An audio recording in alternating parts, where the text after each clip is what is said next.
Estamos conversando con Monseñor Agripino Núñez Collado. Monseñor, mire, le voy a ser honesto. A pesar de ser un hombre de fe, y a pesar de que usted está presidiendo el Consejo Económico Social, que es un hombre de fe, al que yo le tengo gran aprecio, estos consejos económicos y estas reuniones normalmente terminan en nada. Y uno tiene como cierta aprensión. Quizá el hecho de que usted esté presidiendo este consejo le da un poquito más de seguridad a uno, pero al final son los políticos y los empresarios los que van a decidir qué es lo que se va a hacer. ¿Cómo se origina este tipo de cosas del Consejo Económico Social? ¿Cómo llega usted a ser el presidente de este consejo y aceptar lo mismo, partiendo de la realidad que acabo de decirle? Mire, los consejos económicos y sociales tuvieron su origen en Europa. A raíz de la crisis petrolera de los años 70, los gobiernos justamente quedaron con los bolsillos, con las arcas vacías. Esos aumentos constantes, los cambios que hubo, y dejó a los gobiernos prácticamente como desamparados. Y entonces, de ahí fue que surgió la idea, primero en Francia, luego en España, ya lo había hecho Holanda, de la necesidad de buscarle un espacio a la sociedad, a los empresarios, a los sindicatos y también a la sociedad, a los distintos sectores sociales, conscientes de que ya los gobiernos no podían solos. Y es así como nace en España con el gobierno socialista, fue que tuvo más vigencia el Consejo Económico y Social de España, y después con los partidos del PP, como órgano consultivo del Ejecutivo, y también órgano para discutir todo lo que tiene que ver con reforma económica, reforma social, los aspectos económicos y sociales. Y en España, precisamente, en la situación, pero cuando España empieza a despegar la democracia, estos consejos, partiendo de ese consejo, fue que se lograron los famosos pactos de la Moncloa, que terminaron con una situación de enfrentamiento del gobierno con los sindicatos y con el sector empresarial.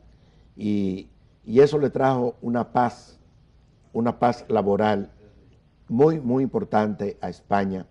De hecho, este consejo existe con unas facilidades incluso de infraestructura que son impresionantes. Yo estaba allí en Madrid y con también equipos técnicos que asesoran para los estudios que el Ejecutivo le pide a este consejo, que repito, proyectos de ley que tienen que ver con reforma económica, con reforma social.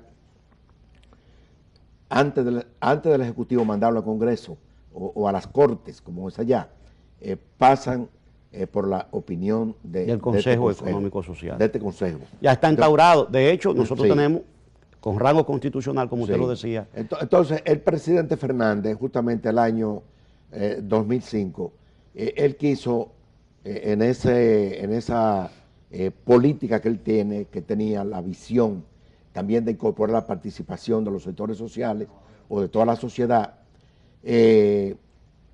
pues creó por decreto este consejo, un poco con mucho, diríamos, orientación del Consejo Económico y Social de España. Y entonces, ¿por qué me llegué yo ahí? Porque como yo era coordinador de diálogo nacional, ¿verdad? Sí. Entonces él tomó esa decisión, pensó que era la persona indicada en ese momento para presidir el consejo. Y le agradezco a él esa distinción, ¿verdad? Sí. Bueno, hasta yo se lo agradezco, que he estado de acuerdo con pocas cosas con Leonel. Ya está aterrizando aquí. ¿Usted siente realmente que hay una voluntad expresa referente, Monseñor, a este tema, y que a través de estas del Consejo Económico Social, usted en su condición de presidente del mismo, pueda realmente tener éxito y que los dominicanos podamos medrar en lo que realmente es importante? Bueno, fíjense, yo he visto, y los demás integrantes también así lo han visto, como una buena señal de parte del presidente, que sea él quien ha tomado la iniciativa para dar cumplimiento a una ley, a la ley de la Estrategia Nacional de Desarrollo, que determina que esos tres pactos que mencionamos, eléctrico, educativo y fiscal, se llegue a consenso, se concierten, se haga una concertación en el marco o en el seno del Consejo Económico Social. Y que él haya tomado la iniciativa, yo lo veo y lo ven así otros miembros, como una buena señal de parte del presidente. Así es. De modo que yo quiero confiar en eso y esperar que con la nueva administración del Estado, el Consejo va a tener el papel que precisamente le señala la ley y que también la propia Constitución le da. Sí. Uno de los aspectos más delicados en los cuales los dominicanos durante muchos años nos hemos quejado tiene que ver con el problema de la impunidad. El problema de la corrupción generada por una impunidad que los partidos políticos, todos, sin excepción, que hemos tenido en la República Dominicana, sobre todo en esta época republicana, y hay un gobierno o un presidente nuevo con un gobierno viejo, porque es el mismo gobierno. Y hay muchas aprensiones con respecto a la situación de la corrupción o sometimiento a la justicia, de las que ellos se crean comisiones de ética que no funcionan absolutamente para nada, y por supuesto la justicia menos. Entonces, ¿qué visualización tiene usted con lo que está haciendo el presidente de la República, el sometimiento recientemente de una persona que había sido procurador general adjunto y es director general de prisiones? ¿Usted está visualizando de que esta situación de la impunidad pueda abrogarse en la República Dominicana y tengamos gobiernos decentes? Bueno, yo quisiera ver en el discurso del presidente Mejía, del presidente Medina, del presidente Danilo Medina, en el Congreso y en otras iniciativas que ha estado tomando, que una señal de que realmente él quiere caminar por esa vía, de que funcione la justicia, por un lado, y también, junto con el funcionamiento de la justicia, el gobierno tiene otro reto que él lo señaló en el Congreso, que es la seguridad ciudadana. Yo creo que son dos retos grandes que tiene el país, que podamos tener una justicia confiable, que cuando usted va con un problema, cualquier ciudadano que tiene un problema, que sepa que el dinero no va a corromper o no va a ser materia de corrupción para quien sea, que la justicia se aplique a quien tenga que aplicársele, a favor o en contra, ¿verdad? Y por otro lado, eso de que termine la impunidad, junto a lograr tranquilidad a la ciudadanía con el problema de la seguridad ciudadana, me parece que son dos de los grandes retos que tiene la nueva administración del Estado. Por supuesto, sí. No podemos tener seguridad ciudadana si los jóvenes no trabajan ni estudian. No podemos tener seguridad ciudadana sin políticas públicas claras, monseñor, sí. Y sobre todo con el grave problema del narcotráfico y el microtráfico. En este sentido, las calles están atesteradas de jóvenes no solamente negociando con drogas, sino adictos, fruto de una serie de razones que ya le hemos explicado aquí. ¿Qué piensa usted con respecto a ese tema del narcotráfico específicamente? Bueno, ese es parte de los retos grandes que tiene, yo no diría solo el país nuestro, muchos países.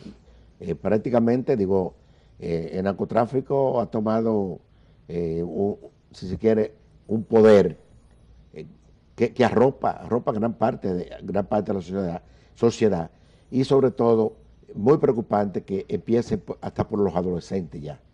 Con los adolescentes que ya vemos con mucha pena y preocupación que a temprana edad ya muchos empiezan a meterse en ese mundo, que penosamente es un camino de difícil retorno, que emprende ese camino.